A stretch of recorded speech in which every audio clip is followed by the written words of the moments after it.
going to mug me? Am I going to mug you? Is that gorgeous or what, eh? And I believe I can run a decent marathon. Download Veely now.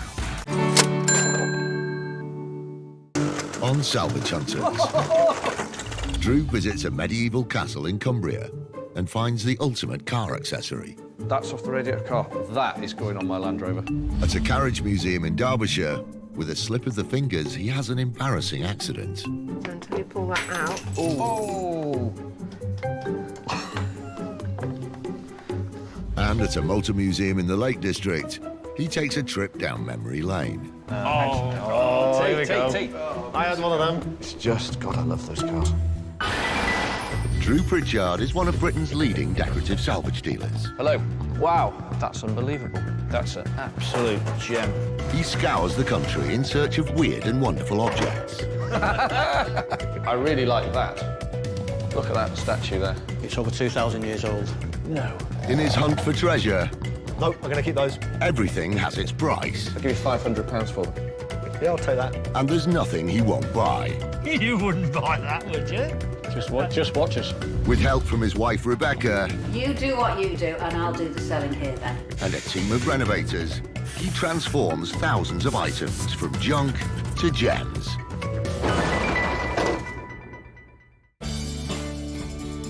In Conwy, North Wales, it's a busy day at architectural salvage expert Drew Pritchard's warehouse.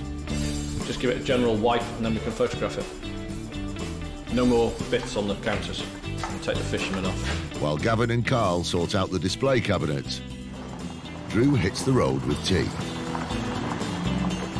They're travelling 3 hours north from Conway to the village of Ravenglass in the Lake District in Cumbria.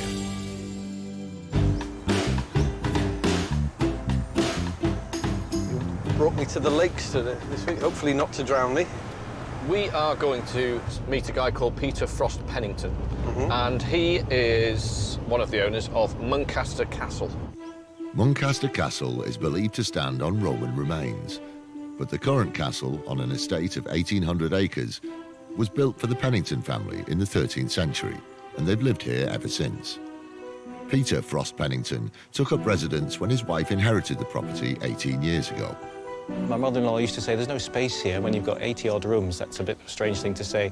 But you build up junk, and we have some large items which we might like to send Drew's way. Other than that, I'm sure he'll find some small, interesting things that are easier to tuck in his pocket and take away with him. Oh, there we go. That's a castle. Wow. That's just showing off, isn't it? It is. Look at the view.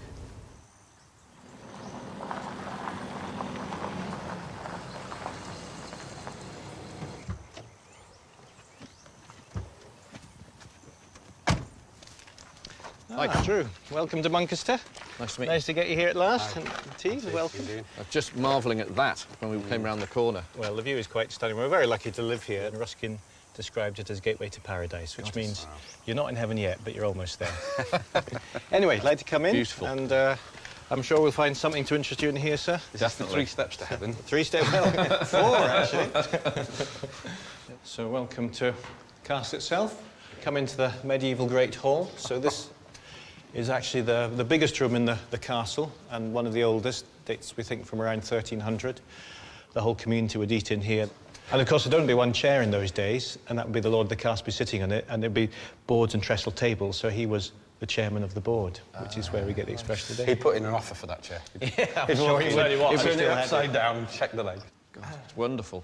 What an astounding place. Just literally, I'm blown away. You've got medieval furniture, you've got Jacobean, you've got Georgian, Victorian, modern art. It's just like a sort of whole sort of riot on the senses. You don't know what's going to come out in the next room. It's incredible. Just turn some lights on over here. It's a lovely... There's some phenomenal furniture in There's here. some seats made for you, Adrian. There's some... I can't believe the public are able to get so close to all of this. Well, we've just taken the ropes down so it's easy for you to wander around. We have ropes up, but there's a guide in this room, and there's some lovely stuff in here. Well, yeah, we have a nice collection of chairs of various forms. I don't know, that's presumably... That's a nice one. An early Victorian, is it, or slightly earlier than that. Or Georgian, is... Yeah.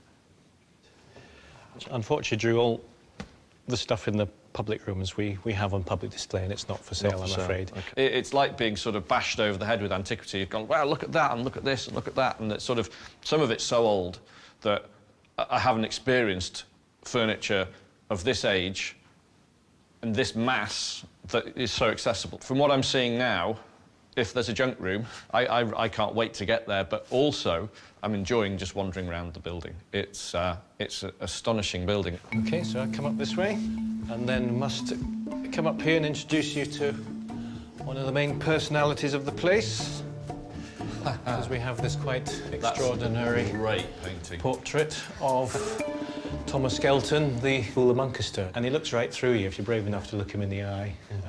God, yeah, his eyes literally follow you around the room. He looks slightly mad, actually. He's meant to have murdered a carpenter, and you know, many people think his spirit's still here playing tricks on us, and he's one of the ghosts. But you know the expression all over the English-speaking world, "Stop playing the tomfool" or "Stop this tomfoolery," comes from this gentleman, Thomas Skelton, the Fool of Muncaster. There are many other famous fools. King Henry VIII had a famous fool called Will Ritson, but we don't call it Willfoolery. It's tomfoolery, and it's known the world over. And we think it's from this chap who's reminding us we're all human and bringing us down to size when we get too big for our boots and think we're too important. We have tea-foolery. Tea-foolery, well, there you are. So you make sure his head doesn't get too big. I'm the brains. You're the brains. Yeah. You sort him out around prick pomposity. He is my Blackadder to the stupid prince. Well, exactly. It's good, that yin and that yang, you know. So. When I find him wandering the moors, having stabbed his eyes out. Bring him up. Well, it's true, you know. Anyway, let's go. We'll end that conversation and move on. But some lovely rooms either side, but I think we better get you to the attics. Like most places in Muncaster, this room has to have a variety of uses. So this we've converted, you'll be pleased to hear, into what we call the Fool's Paradise. It's a bar. It's a bar. Yes. My favourite place. And this is only used when we have big festivals on and people are outside and they can come in. We've got a few strange things. Well, you could do with getting rid of that if you wanted. Could that. you? Probably. You could throw it in my direction. Well, need to talk to the missus about that, but I think that could get out the way quite happily. This sofa dates to the turn of the 20th century. Its classic English country house design has appeal, and although 3 cushions have been recovered, the original floral fabric is still underneath. Unrestored, it's worth about £1,200. Do you have any idea what you'd want for it? I don't. Okay. I think I'd better, as I'm just the man who does a lot of stuff. I think you need to defer to my boss. Well, let's talk to the boss. As she's the one who holds the purse strings, and it's her castle, it's her stuff. So the building is so massive it could take ages to locate the lady of the castle. Fortunately, Peter has a solution. Hello, scary monsters. Are you receiving? Can you? If you are, can you please report to Fool's Paradise, please? We might have a deal we want to make. She often doesn't talk to me. She'll tell me I'm not listening. If I called my wife a scary monster, she wouldn't talk to me. Hello, Susan, just coming. While they wait for Scary Monster, whose real name is Iona Frost Pennington, Drew keeps looking for potential purchases. We've got some museum cabinets. So strangely, at the moment, I've got 3 of these in stock already. Have you? These 2 mahogany museum cabinets are also early 20th century. Because of their large size and excellent condition, they could sell for about £1,500 each. They've been stuck up in here for all sorts of weird and wonderful things. Like, do you want a warthog tusk? Yep, I want that. Hog tusk for the radiator of your car, and you're not allowed to put these things on car radiators anymore. But that's off the radiator car. That is going on my Land Rover. That's superb. I think it's illegal now in case you kill anyone. Not in North Wales. Not in North Wales. Fine. It's compulsory. Compulsory, yeah. I'm a car enthusiast and I just love it. It's something that, you know, any car enthusiast is going to want. That's such a cool item. The Warthog Tusk radiator cap is a rare antique, dating to the 1920s when hunting was a popular pastime among English colonialists in Africa. Today, it's worth about £700. I don't want to put this down. This is something I really want. Look, I can't. This is. I've completely lost it now. I'm resisting saying I've got the horn jokes as well. But, is that you taking it off me now? I'm taking it off you, yeah. Well, for the luckily, I think it would cause a funny bulge if you put it in your pocket. What a thing. Amazing. It's what this job's about, really. I mean, where on earth, really, would you find one of those? There's something in there I really like as well. And what's that? I couldn't possibly tell you. I'll pull it out. There's something I really like here, which is that. The old lamp. Yes.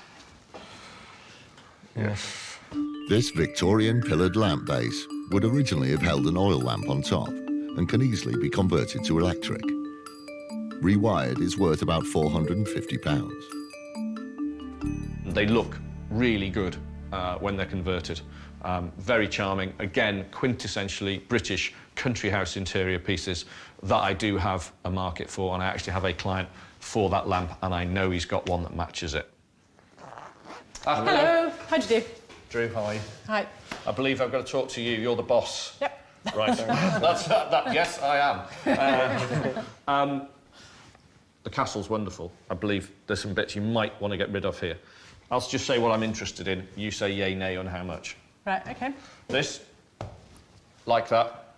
Right. This I love. I want to put this on my Land Rover. That was my grandfather's or great-grandfather's in Kenya. Really, what car was it on, do you know? Rolls Royce, I think. Of course. Why wouldn't it be? Why not? Tell the silver ladies.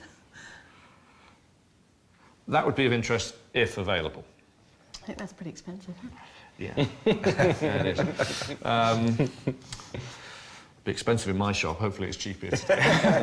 That's just a wonderful thing. And that. So, do you have any clue on prices where you'd want to be? How much would you give us? For that,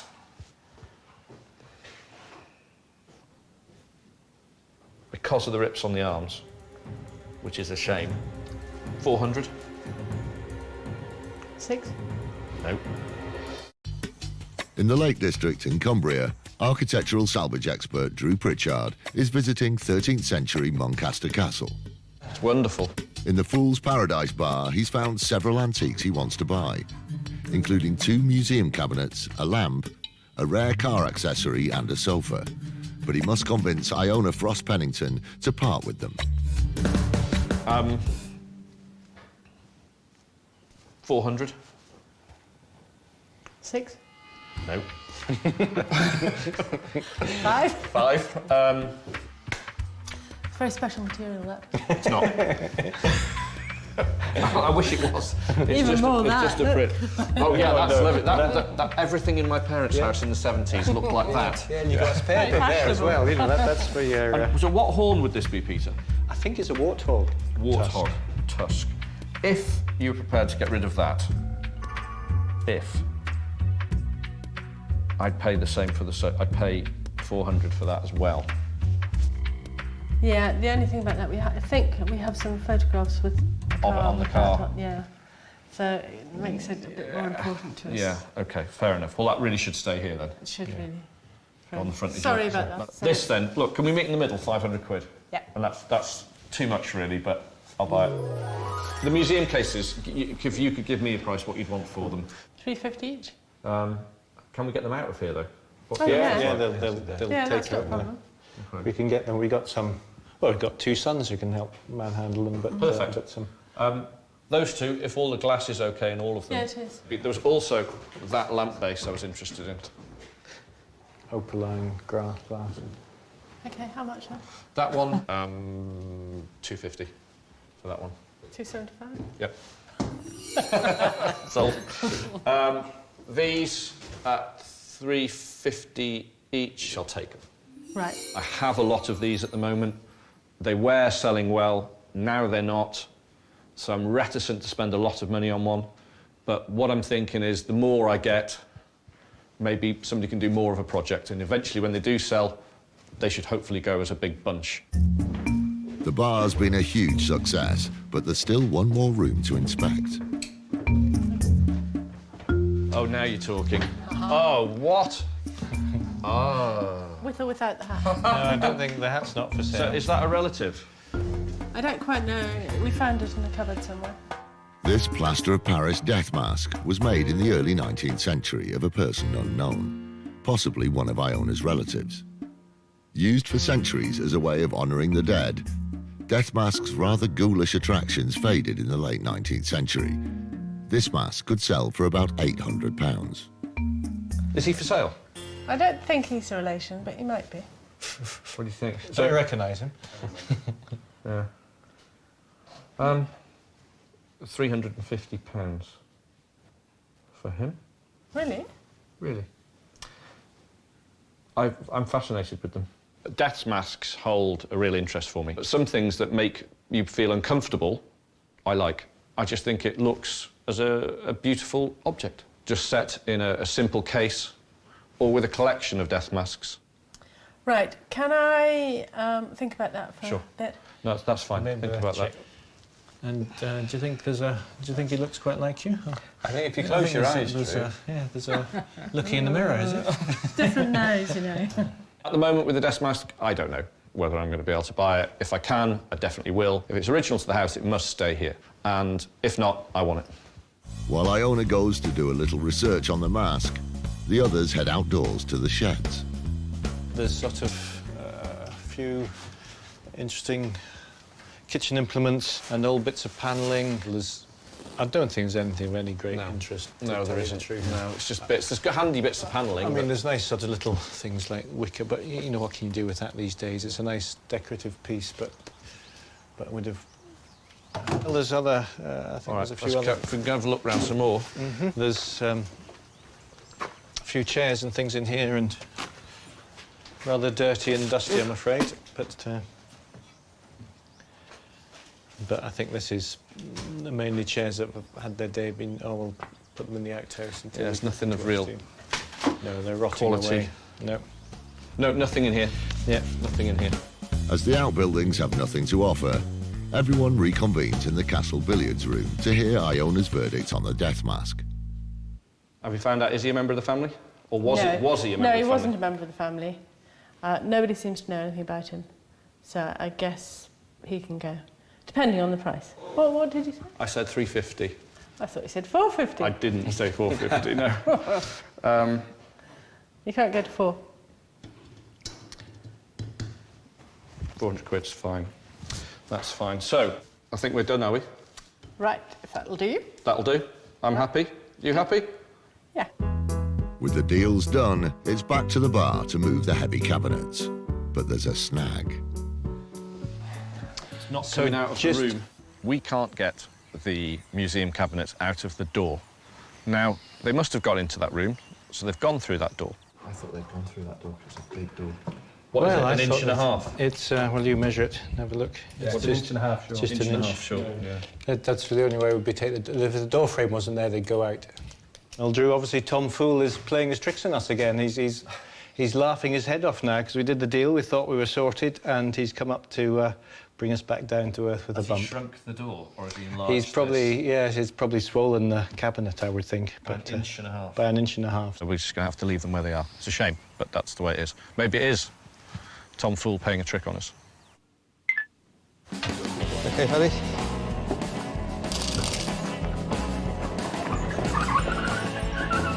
There you are, sir. Have fun with him. Prepared a box, which is probably where he already is.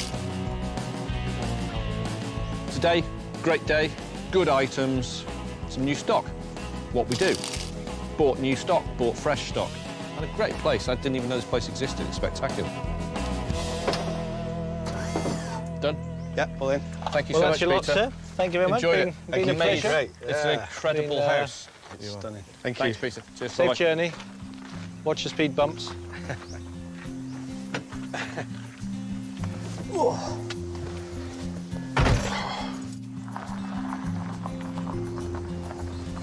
Look at that. Not designed for transit looms, this 13th century castle, is it? Ye olde transit. They didn't have a Luton cart. Yeah, it's designed to carry ye olde 8x4. Drew heads home to Conway for a quick unload, starting with the sofa. It not a really good sofa. It's not at all, OK? Now, I know that, but I just liked it. It's just classic English country house, isn't it? Our house.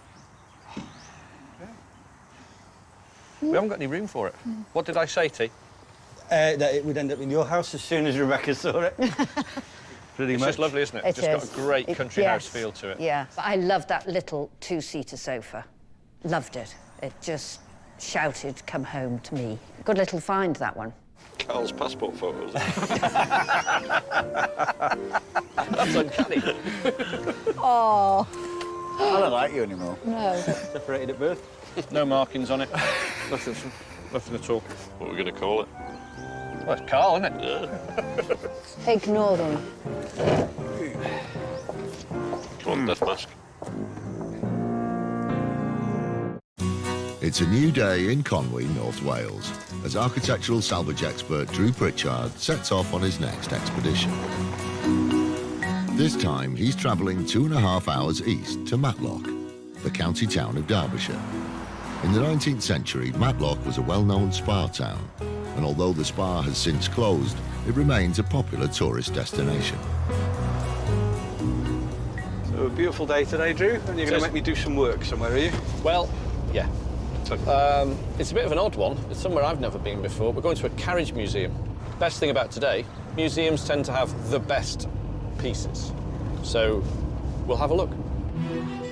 The Working Carriage Museum is almost 70 years old and the largest of its kind in England. It was opened by Caroline Dale Leach's father, and she's made it her life's work.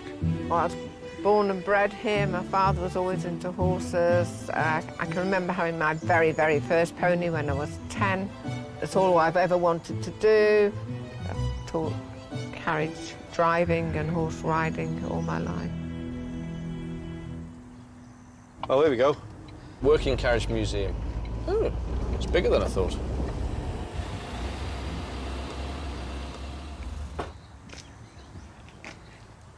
Good morning. Drew, how you doing?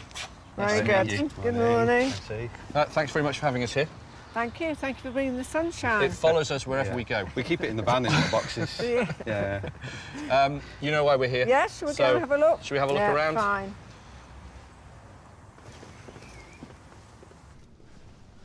Oh, lovely. That's where we came to. So, this looks fairly sizable museum. So where did you get all this collection from? Where did it sort of, how did it happen? Just always collected. Okay, so what else have we got through here then? It's good. I really like it. Oh, that's beautiful, isn't it? Belonged to the Baskerville family. Baskervilles? Yeah, the Hounds of Baskerville. Wales. We've been there. Yeah. We've been to the house. I bought them a mirror out of their living room. It's a lovely big place, Baskerville Hall. Yeah. We're having a look at all the frankly beautiful carriages they've got in here, and just transported me into another whole era, and the standard of the stuff they've got here is amazing. I love the colours, and this is all sort of enamel paints as well, which makes it enamel and nickel, and it's just so much nicer. The carriages aren't for sale, but there is one antique, a display cabinet, that Caroline is keen to part with. Do you have the key for it? Yes, you we do. Yeah. What do you want for it? As much as possible, of course. And I want to give you as little as I can get away with. So we'll have to find it somewhere in the middle. Give us a clue. Don't you? You tell me. This museum display cabinet with oak base and phosphor bronze top dates to the 1930s. With considerable restoration, it could sell for about £1,000. If it was in perfect nick, yeah, we'd give you £500 to £800 for it, in perfect condition. It's nearly perfect condition. I have the key. It does lock, so we'll say 5. No, because this, all of the joints underneath Well, have gone. I'll hold it while you do it, then it won't do it. That one's not going to work. All the joints, see that? See how bad that is? My best price for it will be £350. A little bit more, 370. I know I'm being picky. I'll meet you halfway, £360, and I'm done. All right. Yeah? Okay. Happy? Yep. Deal?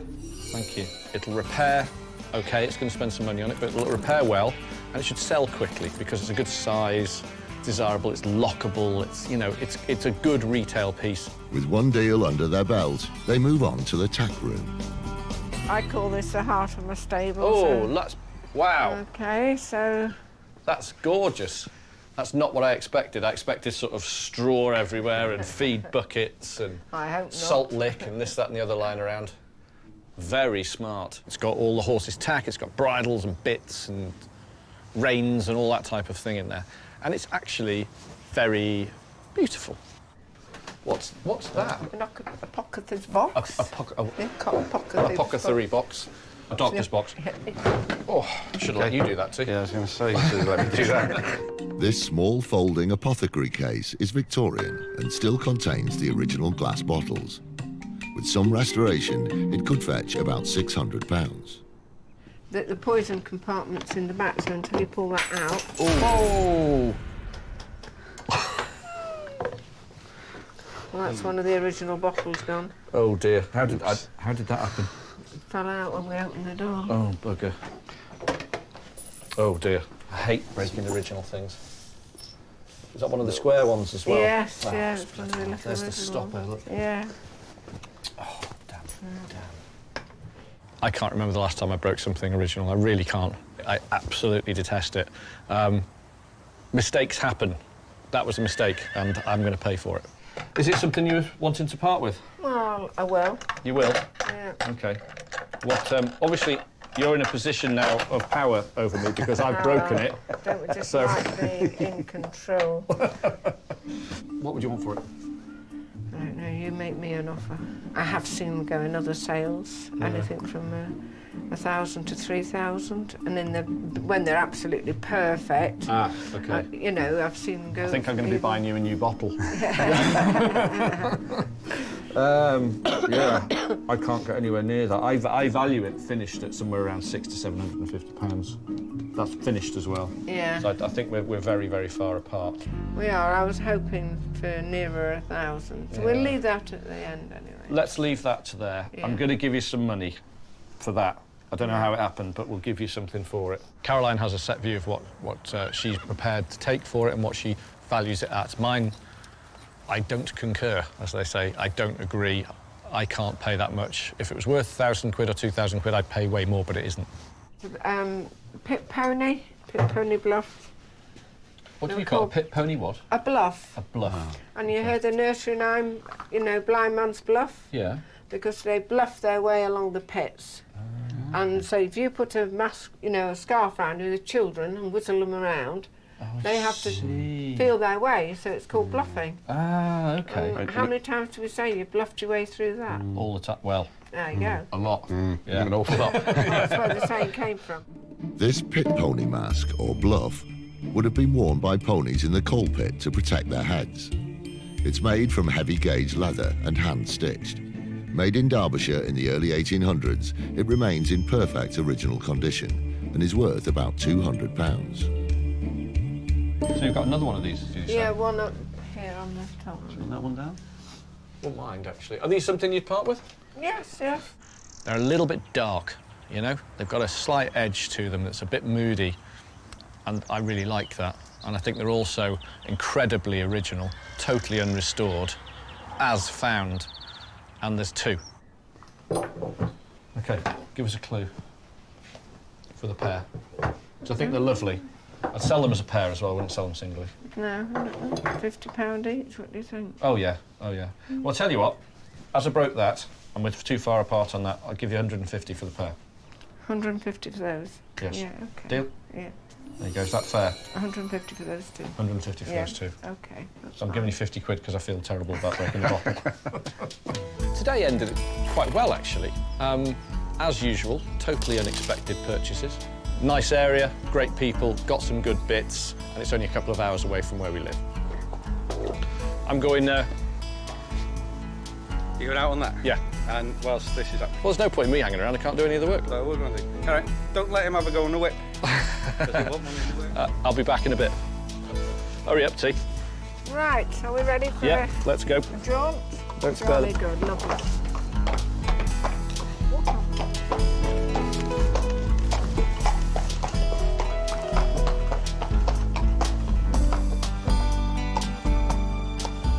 It's very relaxing, actually. As long as you go at this speed. Don't like it. do, but when I'm driving. It was lovely to meet Drew. It was nice that he appreciates all my objects, and he had a great feeling for them, which I think was very nice. All right. How was that? It was very good, actually. If you put a Volkswagen badge on it, would you get one? Yeah. Four-wheel drive, fan on the back. It's great. Well, look, thank you very much. Thank you very much indeed. I enjoyed it. I really, good. really enjoyed the museum. I Lovely. did, actually. I really did. Thank you. Yeah. Thank you, Caroline. Thank you. Right, let's get finished off loading up.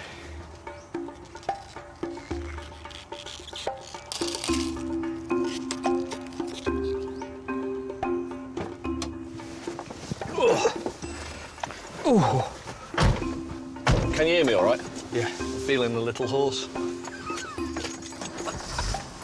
Trot on. So is that you're going to treat me like a horse now, is Yes. it? Trot on. Yeah. As soon as we get back, I'm going to put you in the field and give you a bale of straw. Promotion to running round and round. You didn't think you'd get there, did you, T? No. But you have. I did. People laughed when I said my life's ambitions was we run round and round and round on a bit of string.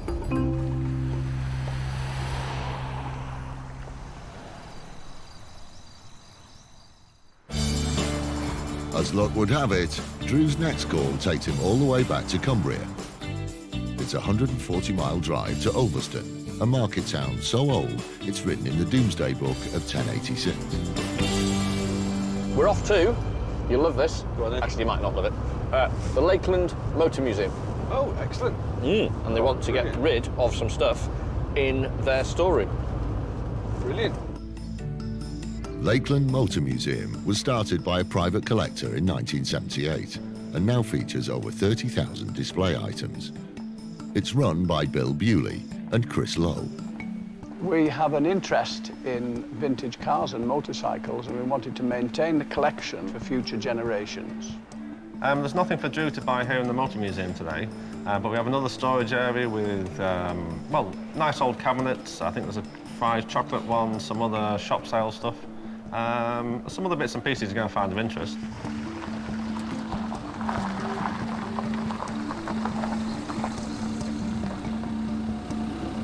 Here we go. Let's collect them. Hello there. Chris. Hello, good morning. Nice to meet you. I'm Bill. Welcome to the Lakeland Motor Museum. Thank you. Thanks for having us. Just this way. Love to get inside. Little Humber, Can't wait, 1925. I think we're going to love a lot of things today, Drew. There's a lot of things I like. Good, hope so. Yeah, Thank you very much. So we start with our earliest vehicle, 1899 Gaillard tricycle. Big single-cylinder 800cc thing. And they were the world's largest car manufacturer, and especially engine manufacturer, in the first part of the... De Dion Bouton. Oh, God, look at all this. Yeah. Oh, look at that. That's a Felon and More on your right. This is the only one here with a clutch, apart from this Douglas. All these others are belt drive, clutchless. Yeah. Oh, it's really good, isn't it? It's really good. Today, I'm doing my job somewhere I've come for free. It's just wonderful. This is full on. This is good. It goes from the earliest days of motoring. Literally, so a guy had a cart and strapped an engine to it on a push bike, all the way through. And what they've done is they've not gone for mega high-end cars. They've gone for the cars that everybody recognises: 2CVs, Triumph Heralds, Minis, Ford Pops. It's the stuff you grew up with, the common stuff, which is now becoming rare. Yeah. This is something we've had in our family for years. We've got a 52 TD, but various, this is the TF, obviously, but the TDs and the TFs went through our hands. I even remember as a child, I think we got scrapped one. You know, but my father's still got it, and my brother uses it on every summer. And here's another. This is one of my favourite looking cars. Did the Monte Carlo Rally? This one did the Monte Carlo in period? Yeah, it's one of the few 140s with a much racing pedigree. It's such a great... It's just that shape in it, that curve at the back of the roofline. And XKs, again, huge part of my childhood. Can't remember how many XKs went through the house. And used to get taken to school in one, you know. But when they were no money. They were for nothing. And they weren't expensive then, in the 70s. They were cheap cars. Now, you look at them and you think, that's an utter work of art. Sir William Lyons, the guy who designed the car, was a genius, and he went right through from the SS100, through C's, D's, E's. He did everything. The guy who designed the E-Type designed that car. That's how good it is. So this is the late 60s, early 70s room. So... here we go. I had one of them. That's the Mexico. And it's got the rare proper RS alloys on it as well. This was like the car to have, the Mex, as we nicknamed it. That was a rare car when I was a boy. We all wanted one. When I was 17 in Cumbria, you either wanted a Mini, a 3-litre Capri, or a Mark I Mex. I have to say, all of these cars here, if I had to take one home, being really honest, it would be that. You know, it's the feeling that that car gave me. I saw it, I just went, I want that car. Ace salvager Drew Pritchard is loving every minute of his visit to Lakeland Motor Museum in Cumbria. Oh, God, look at all this. Yeah. And there's nothing he loves more than this 1972 Mark I Ford Escort. Mex? Yeah. Real one? Yeah. Nice. For sale? No. It's actually kindly loaned to us by a local chap, so... No, look at this. Get out of the way. No, it's just... God, I love those cars. Go on, I'm going to tease you away from it. You can't buy it. Do you want some of this? Fizzy. No! Have you got a fizzy? Yeah, it's hiding at the back of it. Oh, what? Really? Go no, on, that's got to be for sale. No, on loan to us again. There was another blast from the past from T and I. If you were in school and you had a fizzy, you were the man. And everybody used to say, oh, it's really fast, mine does 100, or mine does 95, that pill with 6 of us on it. They didn't, they did about 45 mile an hour. Oh, God, I love the fizzy. That, though, there's going to be one of them in my garage by the end of the year. I'm having one of those now. As Drew's had enough frustration for one day, they head to an area at the back where there is one item for sale. You're always wanting to buy something. I'm always wanting to buy We things. actually have 2 of those. There's the... Little James autocycle. Oh, really? OK. It's no racer, but... No. 99cc. Is that one for sale, or is it another one? Well, we've got 2 identical ones, so they're both very similar. What sort of condition is the other one in? Exactly the same, though. Exactly the same. I'd like to see the other one as well. Usually, you go into a museum and you just know, right, you can't have anything in here. Because it's in a museum. It's in there for a very good reason. It's rare or desirable or the best of. And they said, well, we've got one of these bikes for sale because we've got another autocycle. We've got 2 James. Would you want one of them? Yeah, why not? If it's good enough to be in a museum, it's certainly good enough for me to sell.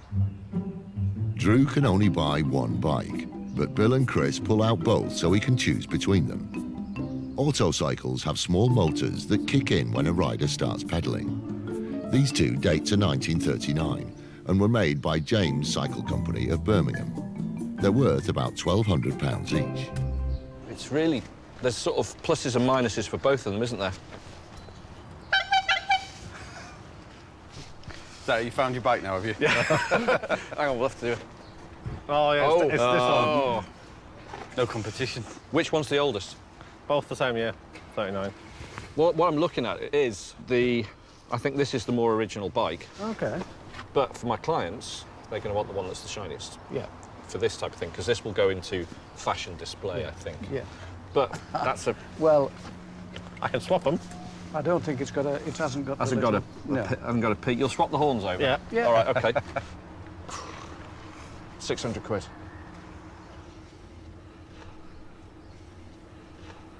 Put another 50 quid on and it's yours. And swap the horn over. I will swap the horn. Sold. Thank you. OK. That's great, that's great. It's a nice piece to have around the shop. It's an interesting piece for my clients to look at and think, well, actually, I could put that in a shop window. I think that's more what it's going to end up as, because it's a good-looking thing. The museum storeroom holds the promise of more excellent finds. Yeah, so our storeroom's just up here. All sorts of bits and pieces tucked away. This is not public display, No, obviously. no, the public never go through this way. So, yeah, it's just through this door here. Oh, yes. After you two. After you, Chris. And this lot you can get rid of? The motoring-related things we'll have to think about. But the non-motoring stuff, there's some cabinets up here. These are shop fitters cabinets. Ah, now, yes. There's some at the other end, isn't Always desirable, those ones. And you've got these as well. Yeah, these are fries. What's your glass, Christopher? Fries chocolate. So that one, unfortunately, the glass is gone, but there's a very similar one there. Has that got Fry's chocolate on it as Yeah. well? Yeah. The glass I can fix because it's worth it to have that display on it there. I can't get them down, Chris, so you'd have to be able to get them down for me. But I'm interested in that one and those two there. Because there's two more down there. Okay. Well, there's definitely one, there might be two. It's way better than I thought. There's an awful lot of haberdashery counters, tabletop display counters, counter displays, fries, marked pieces. It's all good stuff. It's all in condition where it's a bit battered and there's work to do, which is a shame. But it exists, it's here, there's multiples, and if I can buy the lot, I will do. Because that type of little display case, we've always done well with them. I've got a lot of them in at the moment, so a lot to many can be good for sales. The best of the many cabinets that Drew's picked out are the ones made for J.S. Fry & Sons, once Britain's largest chocolate producer. All of them are early 20th century, but they're in varying degrees of disrepair. The entire collection is worth roughly £2,800. Are you happy with any prices wise on these? Do you want me to fire prices at you? I'll fire go. I'll fire go on 100 quid at you. Right, £100 for that one. That one?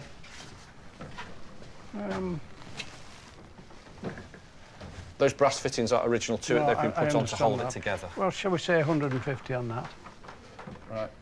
Okay. So we come so back that one to... will be 100 again. Yeah. Let's go to 150 on these two. For the pair, that's very good of you. Yeah, I know. 150. Okay, and shall we do 100 on that one? Right. And we'll do 100 on that one. Right, okay. This is really simple then. 850? 850 for the lot. Right.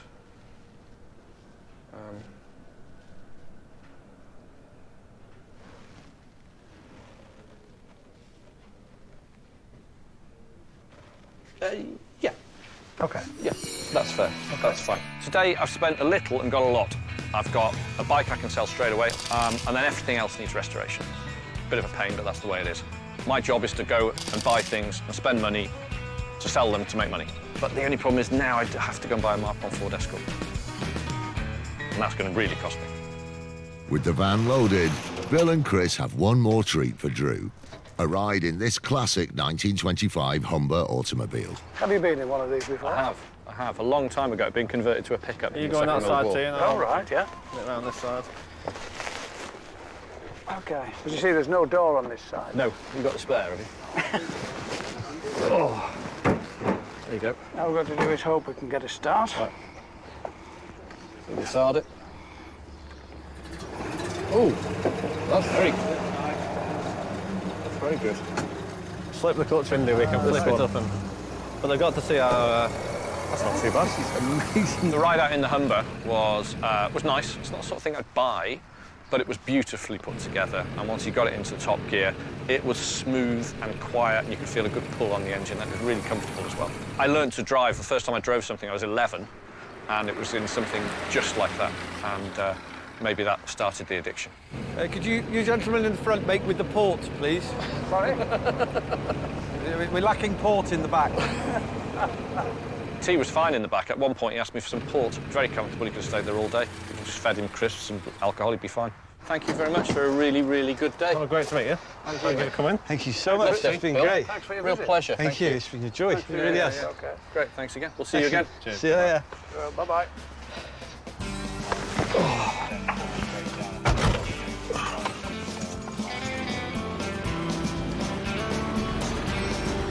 Like playing with cars and bikes as normal? I had a great time. I got you something. What did you buy me? It's something you need. Is it the extra bit for my trousers? Improve Your Driving by George Isles, Chief Oh, yeah. Examiner of the Institute of Advanced Motorists. Okay. You need this. Okay. Seriously. There's that one, right? Yes, thank and you then very much. another essential one, How to Pass Your Driving Test. There you go. Shall the I guide will improve invaluable to the learner driver, be a great money saver to the owner driver, enabling him to do so many repairs himself. There you go. Do you know that how... quid was worth spending. I'm not going to have a single garage bill after you've read that. how simply I can improve my driving. Yeah. It's not by reading whilst driving. True. That's one quick Would you step. like gear changing? Go on then, gear changes. The first of a gearbox can be described briefly. 1, to maintain revolutions. 2, to provide neutral positions. And 3, provide a means of reversing the vehicle. 2 and 3 are obvious. 2 and 3 are so obvious as to require no further explanation. Fantastic. Chapter 7, bends and corners. Bends and corners, The okay. experts sum up their cornering techniques with the saying, in slow, out fast. In fast, out feet first. That'll be you then. This book is brilliant. Do you know who will be happy with our haul from a motoring museum? Who? Rebecca. Oh, why? Because normally we go to motoring museums and don't buy anything, just play with bikes or cars all day. Yeah, we actually did some work this time.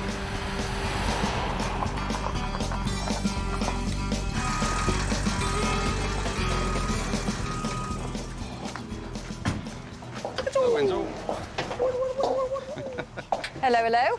Hello, how you doing? I'm all right. Are we smiling? Close your eyes. Open your eyes. Bought a bike. We've been to a motor museum. I had no choice. See. Yeah, it was brilliant. It was so good. You've bought that? Yeah. Cool. It's for sale. I'm not keeping it. It's for sale. Selling it. Set your pants on No, fire. no, seriously, that's for sale. I'm not that interested. I think it's stylistically interesting as a shop thing. Look great on the website. Just get it gone. But what they had in the stores was loads of these. Ah, perfect. 150 quid. At the moment, that's all I'm being asked for. Display cases, display cases. So I was absolutely thrilled. Carl's job is to get the autocycle up and running, but he's never worked on one before. You don't put the oil in there. So where does the oil actually go in?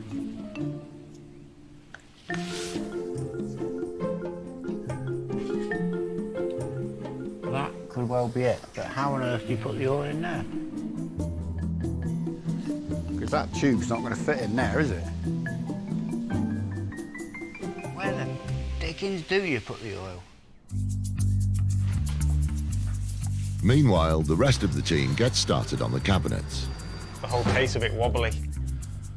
So all we're going to do, to save actually pulling it apart and risk breaking the glass, we've countersunk some holes through with a drill, and we'll pop some screws in, and that'll pull it together then. And by the end of the day, Carl is hoping the bike is good to go.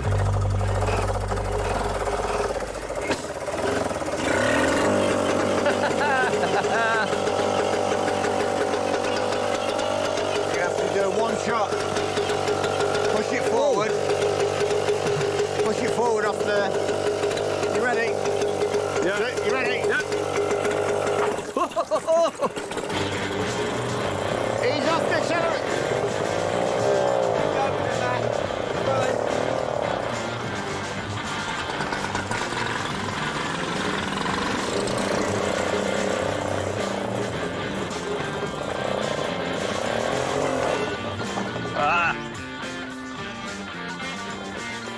What do you think, Eds?